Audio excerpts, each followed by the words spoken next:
এমন সময় গ্রামের একটা লোক আসলো, গ্রাম্য লোক।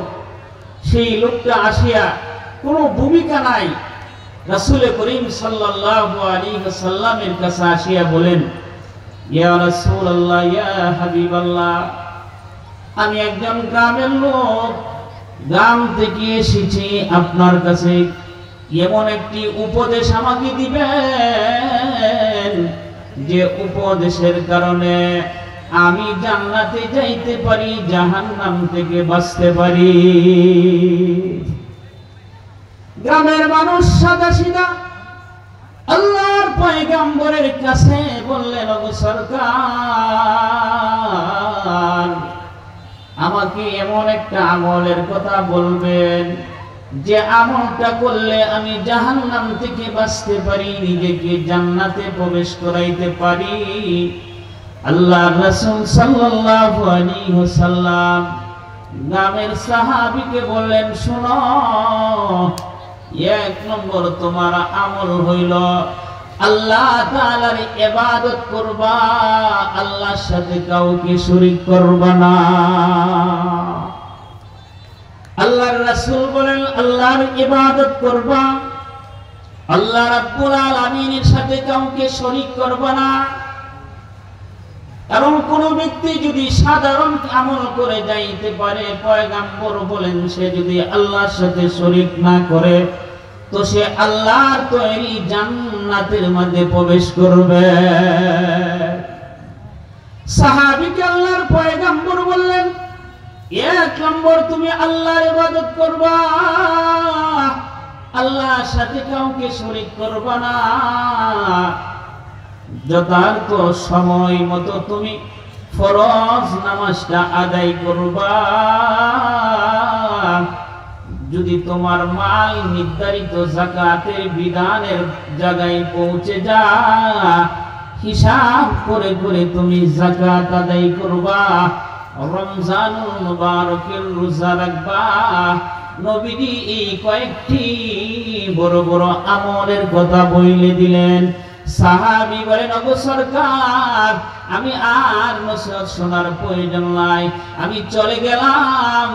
খোদার কসম, আপনি যে আমলের কথা আমাকে বলেছেন, আমি সেই আমলের মধ্যে বেশিও করব না, ওই আমলের মধ্যে আমি কমও করব না। যথার্থভাবে আপনি যা বলেছেন তা আমি পালন করব। সাহাবী নবীজির দরবার থেকে উঠে চলে যা। গ্রামের মানুষ সময় দিতে পারে না, পয়গম্বরের কাছে কিছু আমল নিয়ে চলে যাইতেছে। আল্লাহর রাসূল সাহাবীদেরকে লক্ষ্য করে বলে, ও আমার সাহাবায়ে কেরাম, তোমরা কি জান্নাতি মানুষ দেখতে খুশি হইতে চাও? সাহাবায়ে কেরাম বলে, ইয়া রাসূলুল্লাহ, জান্নাতি মানুষ দেখতে খুশি হইবে না কে? দুনিয়ার এমন কোন মানুষ নাই যে জান্নাতি মানুষ দেখে সে খুশি হবে না। আল্লাহর পয়গম্বর বলেন, তুমি যদি জান্নাতি মানুষ তোমরা দেখতে চাও, তাহলে আমার ওই গ্রামের সাহাবীর দিকে তাকায় দেখো, সে জান্নাতি মানুষ। সামান্য আমল, এই জন্য নসিহত বাবারা ভাইয়ের আমরা শুনি, কিন্তু নসিহতটাকে আমরা দিলের মাঝে লাগাই না। নসিহত যে আমার জন্য আমল করতে হবে, নসিহত যে আমাকে নিজেকে জাহান্নাম থেকে বাঁচাইতে হবে। আমি নিজেকে জাহান্নাম থেকে বাঁচানোর জন্য আমরা এখানে যারা সকলেই বসছি, তাদের একটাই উদ্দেশ্য, নিজেকে জাহান্নাম থেকে বাঁচানোর জন্য, আল্লাহ রাব্বুল আলামিনকে খুশি করার জন্য, নিজেকে জাহান্নাম থেকে বাঁচানোর জন্য আমরা এখানে বসছি। এখানে বসার কারণে আমাদেরকে কেউ টাকা দিবে না, অর্থ দিবে না, পয়সা দিবে না। আমরা আসছি একমাত্র জাহান্নাম থেকে নিজেকে বাঁচানোর জন্য। এই জন্য আল্লাহ রাব্বুল আলামিন বলেন, ইয়া আইয়ুহাল্লাযীনা আমানু কু আনফুসাকুম ওয়া আহলিকুম নারা। আল্লাহ এই আয়াতে কারিমার মধ্যে আপনি আমার নিজের জন্য ওয়াজ করছেন, আল্লাহ নিজের জন্য উপদেশ দিবেন, ওরে মুমিন বান্দা, তুমি নিজেকে জাহান্নাম থেকে বাঁচাও, নিজেকে আগে জাহান্নাম থেকে বাঁচাও। আমরা তো নসিহত করে পরকে জাহান্নাম থেকে বাঁচানোর নসিহত করি, কিন্তু আমি আমার নিজেকে বলতেছি, ও আবু কাস মুজাফফরি, নিজেকে জাহান্নাম থেকে বাঁচাও, নিজেকে জাহান্নাম থেকে আগে বাঁচাও। আল্লাহ রাব্বুল আলামিন আয়াতে সম্বোধন করে প্রথম নিজেকে জাহান্নাম থেকে বাঁচানোর কথা বলছে। যখন তুমি নিজে জাহান্নাম থেকে বাইচে গেলা, এখন তোমার উপর দায়িত্ব হলো তোমার পরিবার, তোমার বিবি, তোমার সন্তান সন্ততিকে জাহান্নাম থেকে বাঁচাও। নিজে জাহান্নাম থেকে বাঁচলা, পরিবার পরিজনকে জাহান্নাম থেকে বাঁচানোর জন্য আল্লাহ তাআলা আমাদেরকে বলেছেন। এই জন্য নিজেও জাহান্নাম থেকে বাঁচি না, পরিবারকেও জাহান্নাম থেকে আমরা বাঁচাইতে চাই না। নিজেও গুনাহ করি, সন্তানরাও গুনাহ করে, নিজেও জাহান্নামী, সন্তানদেরকেও জাহান্নামী মানাই। কেমন অভিভাবক আমি হইলাম, আমি নিজেও জাহান্নামে যাইতেছি, আমি আমার সন্তানটিকেও জাহান্নামী বানাইতেছি। নিজে সন্তানকে নিয়ে নিজের বিবি, নিজের ছেলে মেয়ে একসাথে বসিয়া বসিয়া সিরিয়াল নাটকগুলো আমরা দেখি, নিজেকেও জাহান্নামী বানাই, নিজের সন্তানকেও জাহান্নামী বানাইতেছি। কিন্তু কেন বাবা নিজের সন্তানকে কেন জাহান্নামী বানাইতেছি, নিজেওকে জাহান্নাম থেকে কেন বিরত রাখতেছি না? আপনা আমার নবী আপনা আমার জন্য কাঁদে। হযরত ওমর রাদিয়াল্লাহু তাআলা হাদিস শরীফ আসছে, আল্লাহর পয়গম্বরের সাথে হযরত ওমর সাক্ষাৎ করতে যান, এমন সময় দেখে আল্লাহর পয়গম্বরের চোখ দিয়ে পানি বের হইতেছে। সাহাবায়ে কেরামদের চিন্তা, নবীজির চোখ দিয়ে যদি পানি বের হয়, নবী পেরেশান অবস্থা থাকলে সাহাবারা নিজেকে সামলাইতে পারে না। সাহাবারা নিজের পানের চাইতো আল্লাহর রাসূলকে বেশি ভালোবাসে। সাহাবীদের এমন ভালোবাসা হাদিস শরীফের মধ্যে আছে। একজন অন্ধ সাহাবী, আবু দাউদ শরীফের মধ্যে এসেছে, একজন অন্ধ সাহাবী আল্লাহর পয়গম্বরের প্রতি এত ভালোবাসা, কিন্তু তার বিবিতে হলো খারাপ, নবীজিকে গালিগালাজ করে, আল্লাহর পয়গম্বরকে গালি দেয়। সাহাবী বলে, না না বিবি রে, তুমি সব করতে পারো, আমাকে গালি দিতে পারো, কিন্তু আমার নবীকে গালি দিও না, আমি কিন্তু সইতে পারি না। আমার কলিজায় আঘাত করতে পারো, কিন্তু পয়গম্বর সরকারে দু আলম নবীকে গালি দিও না। বিবিকে বারবার বুঝা, সাহাবী নবীর দরবারে যা, দরবার থেকে আসার পরই নবীজিকে গালিগালাজ করে। সাহাবী বারবার অন্ধ সাহাবী বিবিকে বলে, বিবিরে না না, নবীকে গালি দিও না, নবীকে গালি দিও না। আমাদের ইমানের দাবি, আমাদের সামনে যদি নবীকে গালি দেয় কেউ, তাহলে আমাদের কলিজায় ব্যথা লাগবে কি লাগবে না? লাগবে। আল্লাহর পয়গম্বরকে গালি দেওয়ার পর যদি আপনা আমার কলিজার মধ্যে ব্যথা না লাগে, বোঝা যাবে সে ঈমানদার না। এই জন্য সাহাবী বারবার বিবিকে নসিহত করে, ও বিবি, পয়গম্বরকে গালি দিও না।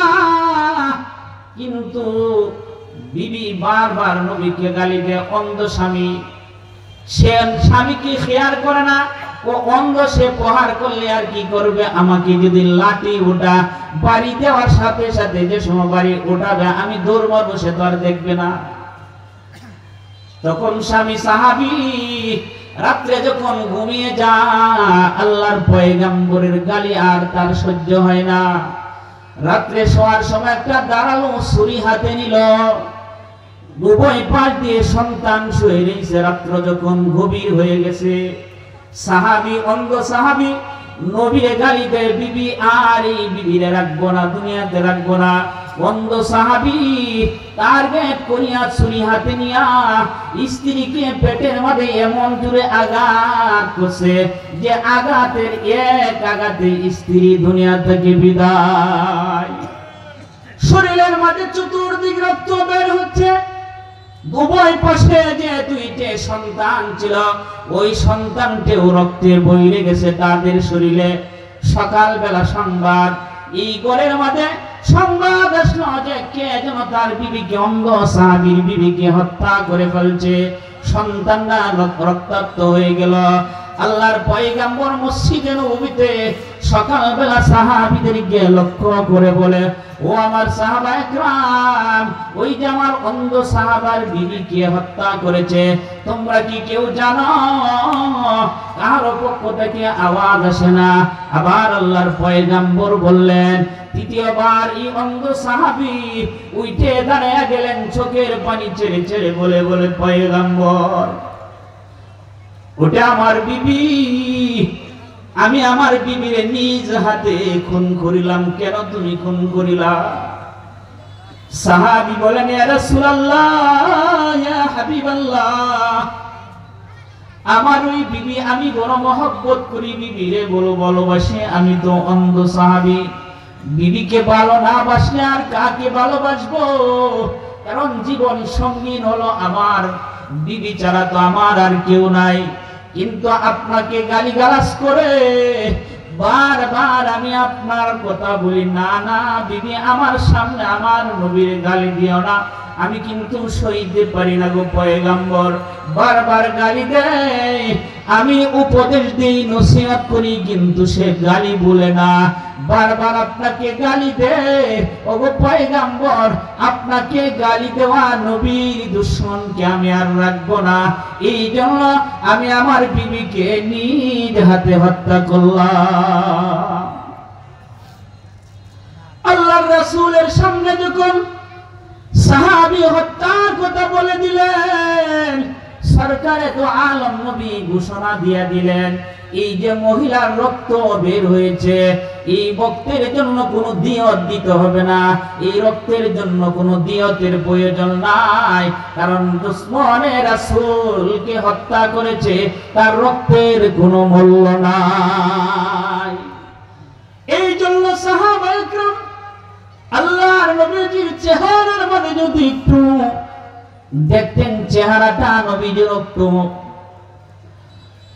চিন্তার বাপ, তো সাহাবায়ে কেরাম পেরেশানি হয়ে যাইতেন।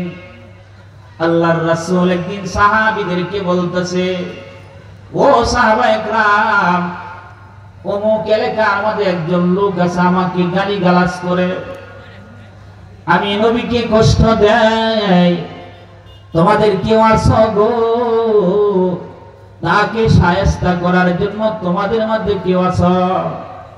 একজন সাহাবী হাত উঠায় বলেন, ইয়া রাসূলুল্লাহ, আমাকে যদি অনুমতি দেন তো আমি তাকে শায়েস্তা করতে পারি, কিন্তু কিছু উল্টা পাল্টা কথা আমার বলতে হবে। যদি অনুমতি দেন তো আমি উল্টা পাল্টা কিছু কথা বলিয়া তাকে শায়েস্তা করে দিব। আল্লাহর রাসূল বললেন, যাও, তোমাকে উল্টা পাল্টা কথার জন্য অনুমতি দেওয়া হলো। সাহাবী আল্লাহর পয়গম্বরের কথা শুনিয়া, সাহাবী ইমানি জজবা নিয়া পয়গম্বরের কাছ থেকে এমন একটা দৌড় দিলেন, এক দৌড়ে 12 মাইল রাস্তা গিয়েছে। ইমানের জজবা ওই লোকটাকে টার্গেট করতেছে, দেখা যায় লোকটা চলে যাইতেছে, এমন সময় নামাজেরও সময় হয়ে গেছে। লোকটা বলে, সাহাবী বলেন, আল্লাহ, এখন নামাজ যদি আমি পড়ি তাহলে আল্লাহ রাসূলের দুশমন চলে যাইবে।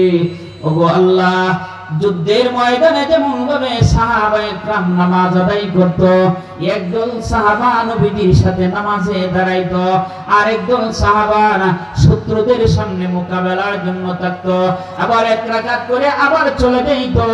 এই হাঁটা চলাটা তাদের নামাজের হালত ছিল। ওগো আল্লাহ, আমি কিন্তু যুদ্ধের ময়দানে যাচ্ছি, ওই আল্লাহ নবীর দুশমনকে হত্যা করার জন্য আমি যাইতেছি। আমি কিন্তু নিয়ত করলাম, আমি দাঁড়িয়ে দাঁড়িয়ে চলে চলে পাইতে হাইটে নামাজ আদায় করব, তুমি আল্লাহ কবুল করে নিও। সাহাবী যাইতেছে, নবীজির দুশমনের সাথে যখন সাক্ষাৎ হইল, সে তার কাছে গিয়ে বসলো, বসিয়া বলে, শোনো, মুহাম্মাদের ধর্ম তো গ্রহণ করলাম, কিন্তু মুহাম্মদ একবারই বলে শীত শীতের মৌসুমে ভালোভাবে ওযু করতে হবে, রোজা রাখতে হবে, তাহাজ্জুদের নামাজ পড়তে হবে, নামাজ ছাড়া যাব না। এত কষ্টের ইবাদতের কথা বলে লোকটা বলেন, আমি তো আগেই বলছিলাম মুহাম্মাদের কাছে গেলে তোমাদের কি আমল করতে হবে। এই লোকটা তার কথা মতো যখন তার কাছে বসলো, বলে বাইরে এখন কি করা, ও তোমাকে আমি পরামর্শ দিই, মুহাম্মাদের ধর্ম থেকে তুমি ছেড়ে দাও।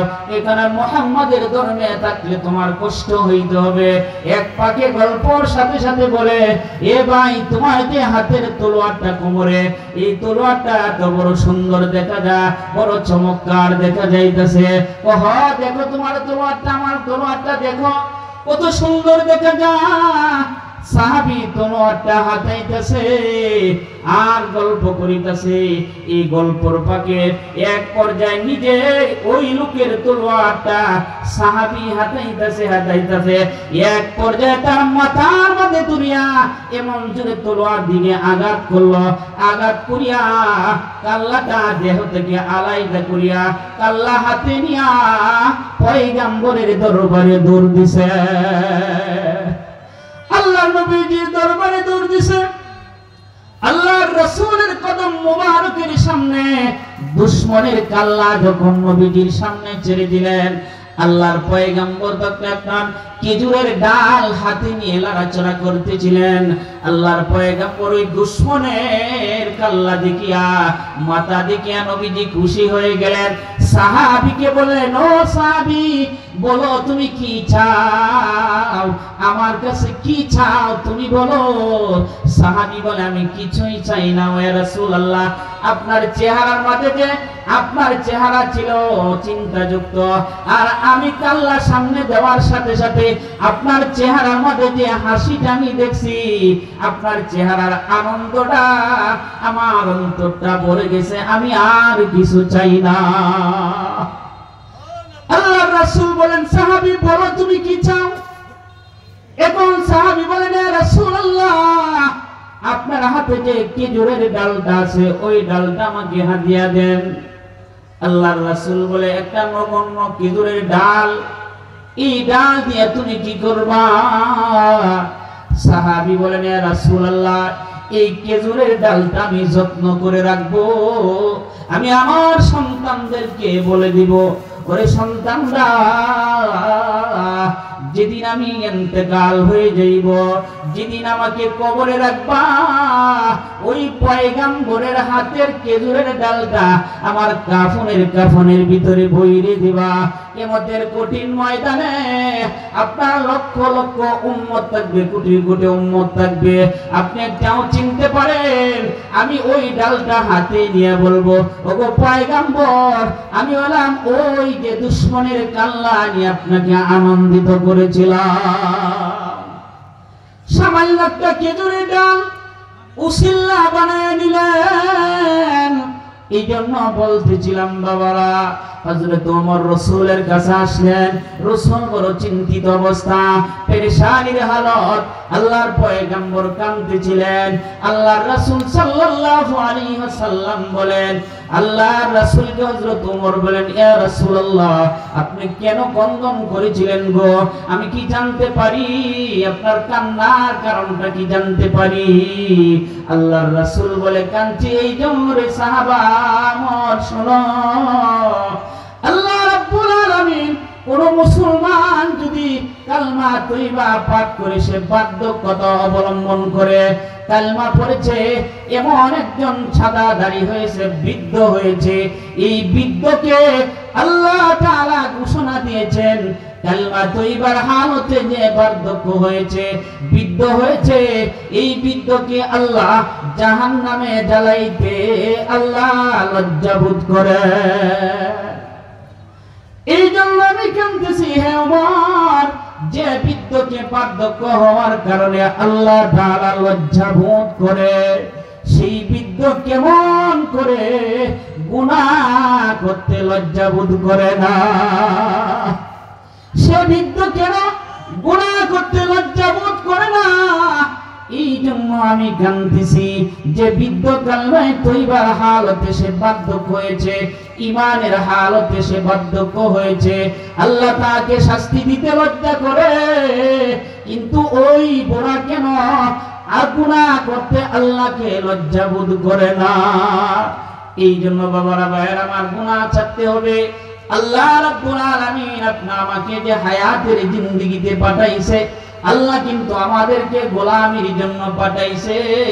আল্লাহ রাব্বুল আলামিন বলেন ইল্লাল্লাযীনা আমানু ওয়া আমিলুস সালিহাত, যারা আল্লাহ তাআলার প্রতি ঈমান আনবে এবং আমলে সালেহা করবে, নেক কাজ করবে। নেক কাজের মধ্যে শ্রেষ্ঠ কাজ হলো নামাজ।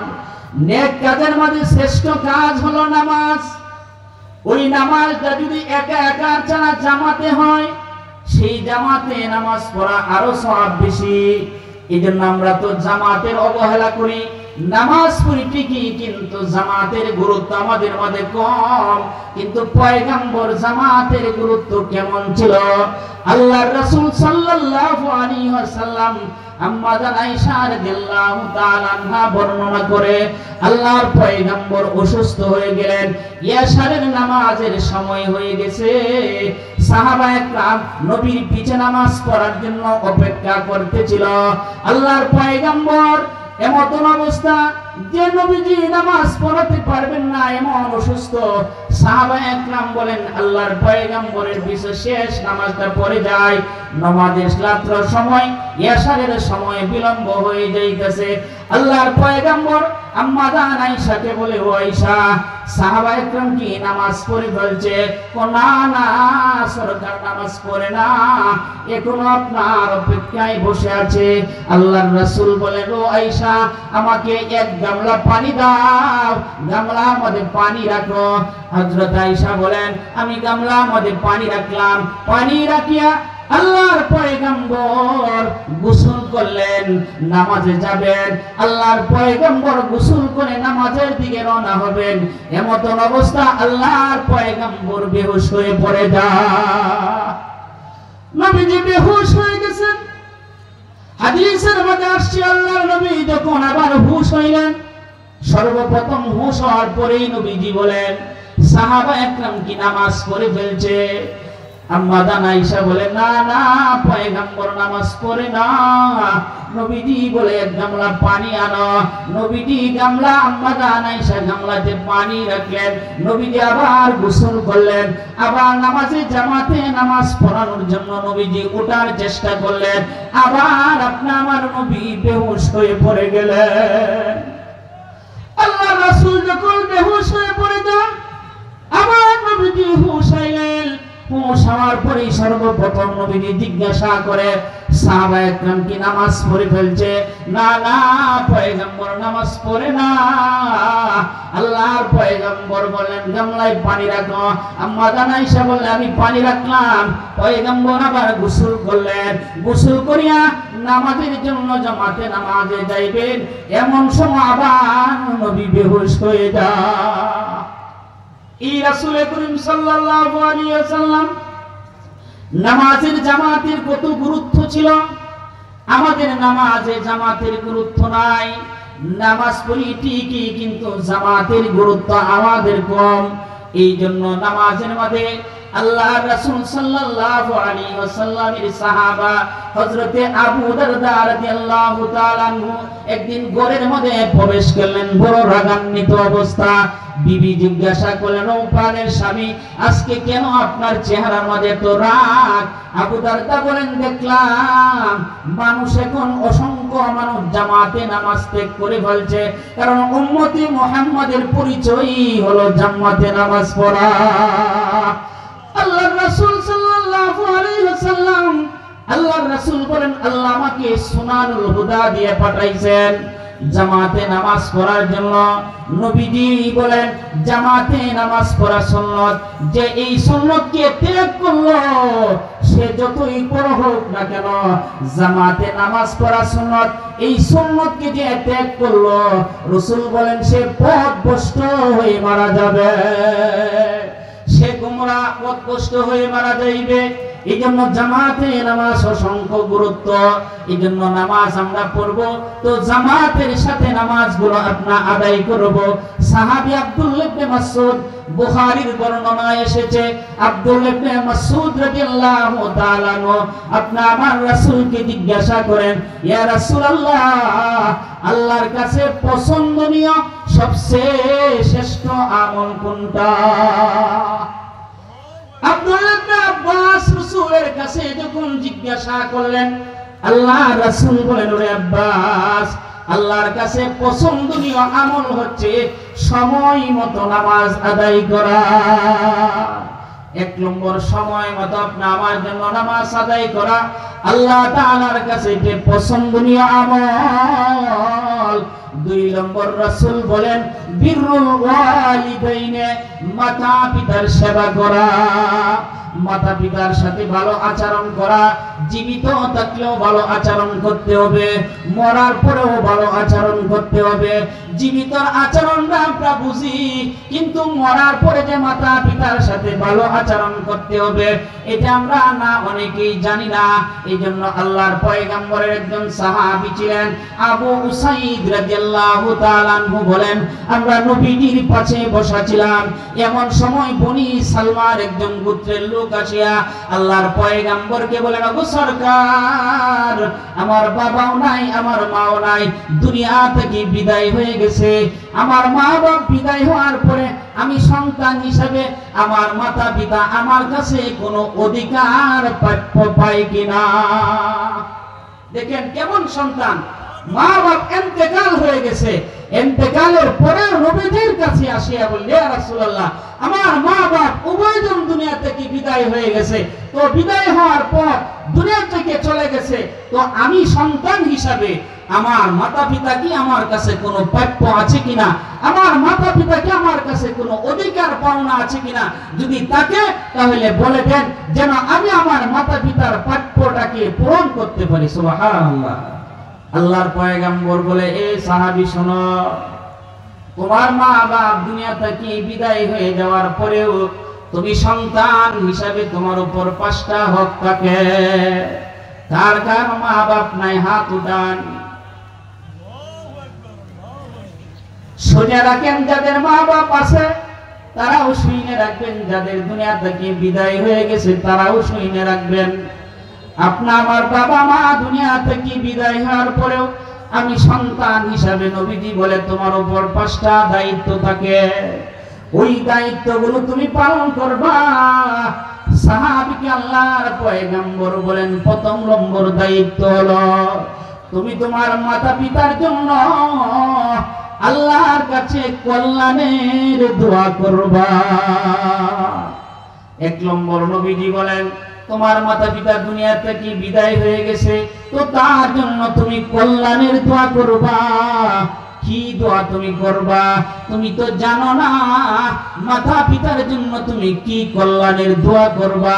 আমি রব তোমাকে শিখিয়ে দিছি বান্দা, দুনিয়া থেকে যদি মাতা পিতা বিদায় হওয়ার পরে তুমি তোমার মাতা পিতার জন্য 5 ওয়াক্ত নামাজ পড়ে পড়ে আল্লাহ তাআলার কাছে দোয়া করবা, রব্বির হামহুমা কামা রব্বায়ানি সগীরা। এই দোয়াটা তোমার মা বাবার জন্য করতে থাকবা, এটা আমি রব তোমাকে শিখাইছি। এই দোয়াটা তুমি তোমার মাতা পিতার জন্য করবা।